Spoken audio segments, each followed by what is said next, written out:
8 a.m., Tuesday morning.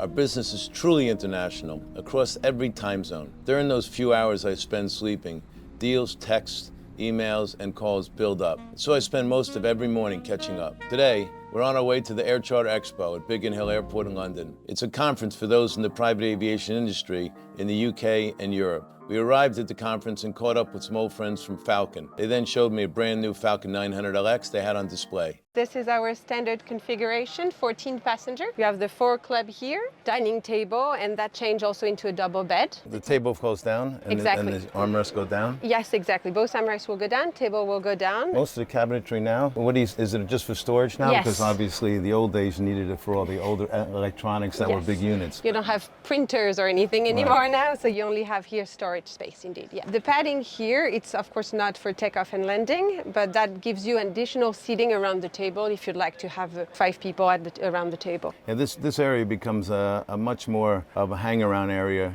during flight, so it really becomes a gathering place so that everybody can just sort of sit and talk. Sometimes people come in and eat here, and then after they're done, they come back and sit here. But also the biggest thing is this goes down to be a double-sized bed, and so you actually have 2 sleeping areas here and 2 more here. And then we move on to the third lounge, or aft lounge, which is here composed of 2 3-seat sofas. Sofas are berthable, so they come together to create a very large bed, or 2 single. So this airplane, the 900LX with 4,700 nautical miles, you can easily go from London to Miami. Yeah, to the East Coast. To the East Coast. This airplane obviously has been in production for a long time. Yes. Now the newer model that's coming out, the Falcon 6X, which is an amazing improvement compared to what's out there today. Can you just give me some of the real pluses about what that airplane is and what the expectations are compared to what we have out in production today? The 6X, so as you notice, just got certified a couple weeks ago now. It's our new baby. It's the biggest cross-section in the industry. So there is no aircraft that is business airplane that has a bigger cross-section than the 6X. There is nothing taller or nothing wider. Of course, cabin comfort has been increased, bigger windows, closer together, very bright. Noise insulation is very high. It's as good as the 8X, which is considered the quietest cabin. Technology-wise, we're Dassault, so there's a lot of technology into it. You have, of course, Falcon Eye, a new digital flight control system, or not new, but improved compared to even the 7 or the 8X. The 6X, from what I'm understanding, is with the tallest cabin. Yes. It has the equivalent of 6 foot 6 inches, Yes. which is amazing height because a lot of tall people that really always are ducking inside an airplane. Yeah. Falcon Eye system, which makes your ability to be flexible in getting into mountainous terrains or really bad weather places with much more security and all-around vision of what's going on even in the worst storms and how dark it is, how quiet the airplane is, and the fuel efficiency and the runway performance, which surpasses a lot of the technology of existing airplanes. Yes, exactly. The average range on that airplane is 5,500 nautical miles, Okay, so that gives you a London, LA. covers more than 90% of all the trips that most corporate aircraft take. Yes, yeah. It's an amazing airplane. I can't wait to get my first ride on it. We're very excited about the certification and the entry into service, so that's going to And be this is Anne de Villiers. Really amazing. And Thank you I very hope much, to Steve. Flying on one with you soon. Yes, And very thank much you, so. Anne de Villiers of Falcon, for showing us around. We then went outside to see more jets when I bumped into Andrea from Jet Aviation. Spoke about potential business opportunities. Say that, we're having a relationship established with Jet Business, and we're just making this introduction. These ad hoc meetings we have with people from time to time, just bumping into people, really sometimes develop into some opportunities that you never could plan for in advance. Right after that, I met this ambitious young man named Elliot. How are you doing? You okay? Yeah, fantastic. Nice to meet you. Yeah, meet you. I wanted to speak to you. Yeah. My company's parts, spare parts for biz jets. And wanted to share some of his business ideas with me. If you have a business plan that you have put together and thought the thing out, I'm happy to sit down with you. Please. And look through it and give you some advice. Maybe there's some interest on our part to work with you on it. Absolutely, that'd be but, amazing. Happy to look at it and give you what I think my opinion is. I have got a business Great. plan. Yeah. I've been making it for the last 2 months. Okay. And So- I will send it to you. Okay. Do you have one? I don't actually I have do. your email. There you go. It's a bit snazzy, isn't it, Steve?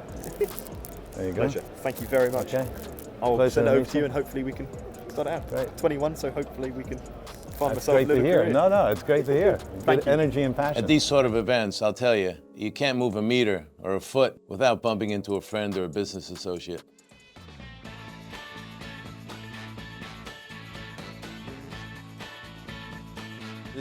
Barry Johnson is one of the foremost managers of corporate jets in the whole London-based area. How many airplanes are you managing right now? 12 at the moment, but the high-level airplanes, G700 when it comes, G650, G450, that kind of airplane. And Trev Resling, who's been in aviation for 28 years, 30 years. 35. 35 years, sorry. And he's got a company called Vulcan Aviation, who also does some management, some sales, competes a little with me, but we try to work together. It was nice to see some of our old friends. We then had a look at the new Gulfstream 600. This airplane is the Gulfstream G600, the newest airplane that was certified until the new G700 is going to come to the market in the next few months. This airplane has a range of 6,600 nautical miles. So it's really, you can go from London to Singapore. It's an airplane that has an amazing range, has huge windows, and also this aircraft has one of the fastest speeds at a 0.925 Mach, and also one of the lowest cabin pressure altitude, which gives you a much more refreshed level of feeling as you're going on a long trip. Here in the center of the airplane, you have an amazing conference area where a lot of business executives sit here and have meetings. They can have the meal here, or they could just sit and relax. This table also goes down to become a full bed. And back here you have a separate cabin, sort of like a private bedroom or a conference area. You can hold 6 people back here. It's really quiet. Back here, both doors closed, so you can get full privacy, whether it's for a meeting, whether it's sleeping. And you have its own bathroom in the back, which is in addition to the one that's also in the front. The aircraft has an amazing size baggage compartment in the back. The airplane really is probably one of the top in the ultra long range aircraft. What's the biggest difference between this aircraft and a Gulfstream G650? So in the G650, it's a little bit more expensive than the G600. The G600 has the new fly-by-wire hand controls, which gives the stability a little bit better. As opposed to the yoke on the old-fashioned yoke, which are starting to be phased out in the upper end of the market. So it gives you a better, a more calmer and more stability. The G650 is a little bit wider and taller, but this airplane has similar speed and cabin altitude to it. So I've noticed that the owner has gone for the double divan configuration as opposed to the 2 club seats versus the divan. Mm-hmm. Why is this more significant in this aircraft? You know, so these 2 divans come together to make one basically king-size bed. Some people want that because they really do a lot of long trips overseas, and they want the privacy back here to sleep fully quiet and just undisturbed from the other people in their party. But some of them have 1 divan and 2 seats, so that you sleep on the divan that pulls out to be a double bed. And then if you get up in the middle of the night, you can still sit in the seat and do your work. Some of them actually have conference tables back here. It becomes a private conference area. And some of them just have 4 single seats for maybe for security, for staff, for things like that. It becomes a crew rest area. So there's really it really is a personalized area that's different most airplanes. But then if the bed is made and the passengers are in the front section of the cabin, can they then freely use the lavatory at the back? If it's closed, you have your own private area with the bathroom, and all the people that sit in the front section could go use the bathroom in the front. After seeing the Gulfstream, I bumped into an old friend, George. George is the CEO of Lux Aviation in the UK. Lux Aviation manages over 220 aircraft worldwide. They operate management, they do charter, they do service. It's really an all-encompassing business. You can deal with so many CEOs of big companies, of passengers, of maintenance people, operators around the world. What do you think is really the best highlight of doing business, running your position? I love meeting people. It always fascinates me learning about these people, why they go to work every day when they're so wealthy, and including, of course, why they need an aircraft, what they want to do with it. I think that's hugely exciting in our business, just dealing with people. I'm curious, George, in your experience with all these airplanes and all the owners and passengers, why do people really use these corporate jets? I think the main use is business, is getting from A to B, using their time effectively. It's really unfortunate that the image of corporate jets is one of which you have just a wealthy person flying around in a corporate jet for fun and games. It's a tiny percent that are really used for personal use. And it's unfortunate they get a bad image because it is everything against that. Even that doesn't include when they use for air ambulance uses or for emergency airlift or for humanitarian aid. But unfortunately, they don't get the credit because, fear is what sells. George Gallinopoulos, Lux Aviation, UK. It's been a pleasure seeing you again, like usual. Great to see you, And Steve. I look forward to Always doing a another pleasure. deal with you. Excellent. Thank you. Always good to see George. Great guy. Make sure you check him out on his Instagram. Behind me is a Pilatus PC-12. It's an aircraft that has probably been over 2,000 of them manufactured in the last 25, 26 years. It's a very short field performer. It can land on grass at high altitude airports. I have taken this airplane to some ski resorts. You literally land right at the bottom of the ski mountain. You can put your ski boots on and skis and just go ski right out. It's got amazing performance. It only burns like something like 65, 70 gallons an hour, so it's super fuel efficient. It goes about 250 knots. It's not something you want to take for a very long trip, but something 500, 700, 800 miles. It's perfectly safe, quiet, it's long range, and it's very fuel efficient. New these aircraft cost about $6 million, and they've probably the airplane that has probably held more value than any single engine airplane in history. You can get one that's 20 years old and it's still going to cost probably $3 million. Let's go inside and have a look. Here you can see the inside of the airplane. It's much smaller than most corporate jets, or much smaller than most people think a corporate jet are. It's basically the size, it's a little bit bigger actually than a minivan or a Viano, but this airplane can hold up to 10 passengers in a sort of an airline style. This holds 6 right now so that you can maximize the space in between the legs. Also a huge amount of space for luggage. This airplane is like a pickup truck version. You can put in a Harley Davidson in the back or something like that. It's an amazing performer for short field performance, for cargo, for air ambulance, but something with a short range, maybe not under 1,000 miles is probably best, even though the maximum range on this airplane is closer to 1,600 nautical miles. You'd think there's no toilet on this little airplane, however, the airplane can go up to 6 or 7 hours, so you actually do need a toilet for emergency situations. So I'm going to show you here where this little door opens up this way and closes to the cockpit. This door closes this way, and inside here is a small little what they call potty, but it's really to be used in emergencies because even though you do have privacy, but you have a little bit of opening on the top and on both sides, so you better have to go. Have you ever used a tiny toilet in there? No, and believe me, I understand. When I have to get on this airplane, I've flown on this airplane for probably a 4-hour trip. I have learned make sure I use the toilet before I get on the airplane. It works in an emergency,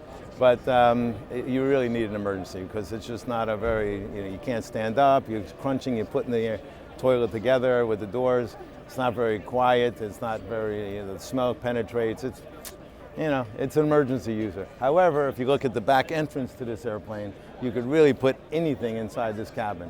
It really is a huge, huge benefit to this aircraft because it can hold so much luggage, so many huge pieces of cargo, that it really is something that surpasses any other corporate jet. That opening doesn't exist on most corporate aircraft.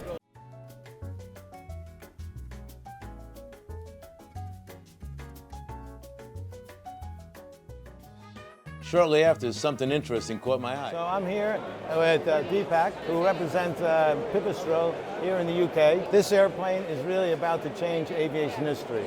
It's the one of the first electric-powered airplanes that are coming to retail use. And I just want to ask a few questions of you, Deepak.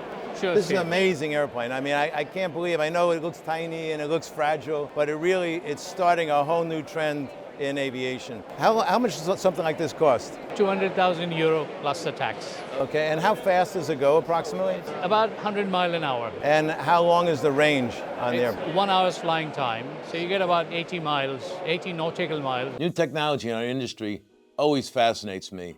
I had a lot of questions for Deepak. Really good for flight training, I would think, right? Indeed, it's designed for flight training, and we get 50 minutes of flying time with a safety margin, and it recharges in 1 hour.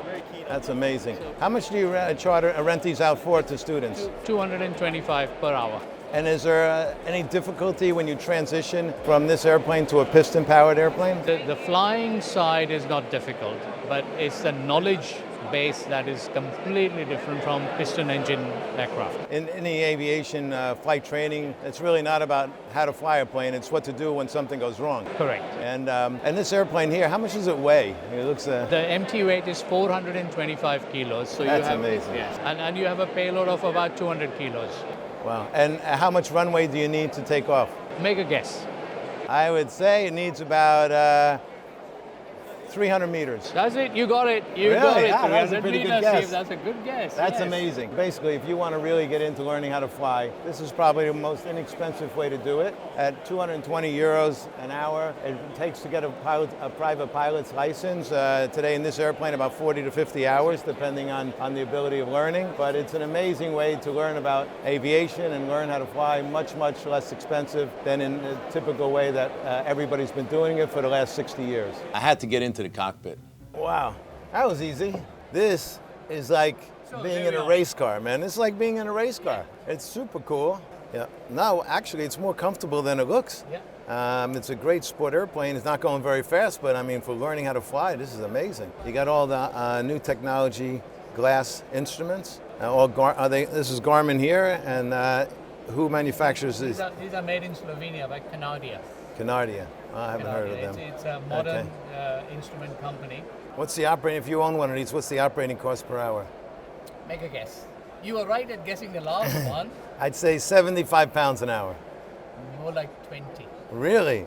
Wow, 20 pounds an hour. That's $25 an hour to operate this airplane. So it's very profitable for a flight school. Yeah, I can see that. So this aircraft is really priced at less than 10% of the smallest jet, new jet that could be sold today. This is amazing. If you really want to learn how to fly, this looks like a fantastic way to do it. Fantastic work. Thank you very much. Appreciate it. It's great to meet Deepak and see his company's electric airplane. We then left the Air Charter Expo and then headed straight back to the office. Guy wants a Ka-band internet installed. It's the one thing that doesn't tick the box on the airplane. It's got all of the other things he wants, the year, the look, forward galley, crew rest. The easiest thing that needs to be done on that airplane is to add Ka-band. I know it costs money, but it's an easy installation that could be done very quickly. And just to make the pricing more enticing for them, can we knock off 700,000? No. Nuances and details in every deal are constantly changing. We constantly have to be in touch with each other to find out everything new that's going on in every single deal. So the asking price is $25,400,000. If they want to make an offer to include that A-band installation or make a net offer minus that amount, we could bring that to the seller and ask them if they would consider that offer. But, we don't have the authority to make that offer or reduce the price. Only the seller can do that. So let them make the offer in writing.